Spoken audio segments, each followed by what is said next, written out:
नमस्कार साथियों, मैं अतुल कुमार दीक्षित और मैं कहानियाँ और कविताएं सुनाता हूँ। आज की कहानी वीर हेरोसस। और निश्चित मानिए, अगर आप कहानी अंत तक सुनते हैं तो आपके रोंगटे खड़े हो जाएंगे। पुरानी पुस्तक से कहानी। एक दिन इटली की राजधानी रोम में हलचल मच गई। नदी के पार नगर के बाहर की धूल भरी सड़कों पर हजारों आदमी भागे चले आ रहे थे। वे पीछे घूम घूम कर देखते जाते कि मानो कोई बड़ी मुसीबत उनका पीछा कर रही हो। उस भीड़ में बूढ़े और बच्चे थे, युवक और युवतियां थी। बीमार थे जो चल फिर नहीं सकते थे, जिन्हें दास पालकियों में लिए जा रहे थे। मजदूर और किसान थे जिनके हाथ में हंसिए और फावड़े थे। भीड़ में जानवर भी थे, भेड़ बकरियां, घोड़े, खच्चर आदि। अनाज से भरी गाड़ियां थी। बहुत सी गाड़ियों पर चारपाइयां, तख्त, कुर्सियां, मेजें आदि चीजें लदी थीं। लोगों के भागने का कारण ये था कि उनके पीछे हरे भरे खेतों को रौंदती हुई, घरों को जलाती हुई, उजाड़ती हुई शत्रुओं की एक बड़ी सेना चली आ रही थी। उस सेना में हजारों पैदल और घुड़सवार थे। ये सेना रोम को जीतना चाहती थी। रोम के लोग ये खबर पाकर बहुत घबराए। उनके सरदारों ने शहर की ऊंची मीनार पर खड़े होकर देखा कि नदी के उस पार धूल उड़ रही है, जो प्रति क्षण रोम के पास आती जा रही है।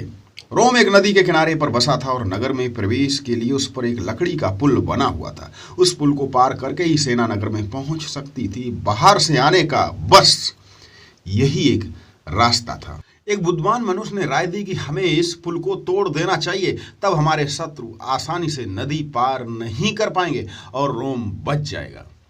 तुरंत ही रोम के सैनिक पुल तोड़ने के लिए हाथ में बड़े बड़े कुल्हाड़े लेकर दौड़ पड़े और वहां पहुंचकर उन्होंने पुल के तख्तों को उखाड़ना शुरू कर दिया। तख्तों को काटना शुरू किया, लेकिन शत्रु की सेना पुल के बहुत पास आ गई थी।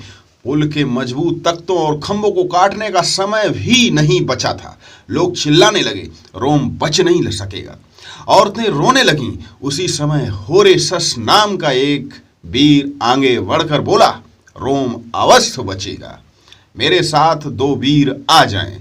हम तीनों सेना को पुल पर चढ़ने से रोक देंगे। तब तक आप लोग जल्दी जल्दी पुल को काट डालें। बहुत से लोग बोल उठे, हम तैयार हैं, हम साथ चलेंगे।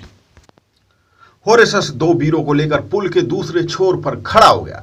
रोम वाले पुल को तोड़ने में जुट गए। जब शत्रु की सेना ने रोम के केवल 3 सैनिकों को पुल का रास्ता रोके देखा तो उसे आश्चर्य हुआ। 3 आदमी पूरी सेना को कैसे रोक लेंगे? शत्रु सैनिक रोम वालों की मूर्खता पर हंसते हुए आगे बढ़े, लेकिन पुल का रास्ता तंग था। उस पर से एक साथ 3-4 आदमियों से अधिक नहीं जा सकते थे। ज्यों ही पहले 3 सिपाही आगे बढ़े, होरेसस और उनके साथियों ने अपने लंबे और चमचमाते हुए भालों से उन्हें मार डाला। उसके बाद शत्रु के 3 सिपाही और आगे आए। वे भी इस तरह मार डाले गए। जो सिपाही उनके बाद आए, उनका भी यही हश्र हुआ, उनकी भी यही दशा हुई। ये देखकर शत्रु की सेना क्रोध से चिल्ला उठी। रोम के लोग प्रसन्नता से जयनाद कर उठे। इसी प्रकार कुछ देर तक युद्ध होता रहा। उधर रोम वाले धड़ाधड़ कुल्हाड़े चलाए जा रहे थे। पुल के तख्ते और लट्ठे कट कट कर नदी में गिर रहे थे। पुल टूट कर गिरने ही वाला था। रोम वालों ने पुकारा, बहादुर सिपाहियों, कूद कर इधर आ जाओ, पुल टूटने ही वाला है। होरेसस के दोनों साथी तो कूद कर रोम वालों से आ मिले, लेकिन ये वीर अपनी जगह पर डटा रहा। उसने कहा, जब तक अंतिम तख्ता नहीं गिर जाएगा तब तक मैं नहीं लौटूंगा। और वह लड़ता रहा। इतने में रोम वालों ने अंतिम तख्ते और लट्ठे काट डाले। पुल टूट गया और रोम बच गया। होरेसस ने पीछे मुड़कर गर्व के साथ देखा और रोम की जय हो कहता हुआ वह भरी नदी के प्रवाह में कूद गया। रोम वाले उदास हो गए। उन्होंने समझा कि होरेसस डूब गया, लेकिन वह डूबा नहीं, क्योंकि वह एक कुशल तैराक भी था। लहरों को चीरता हुआ वह नदी के किनारे पहुंच गया। रोम के लोग हर्ष से उछल पड़े और उसे कंधों पर बैठाकर जय जयकार करने लगे। रोम वालों ने उन बहादुरों का बड़ा सम्मान किया। उन्होंने उनकी वीरता की कहानियां लिखी और गीत गाए। आज भी वे होरेसस की वीरता के गीत गाते हैं। साथियों, हमें सदा अपने सैनिकों पर गर्व करना चाहिए, क्योंकि वो हैं तो हमारा वजूद है। साथियों, मिलता हूं फिर किसी नई कहानी और कविता के साथ। तब तक के लिए आप सभी को नमस्कार।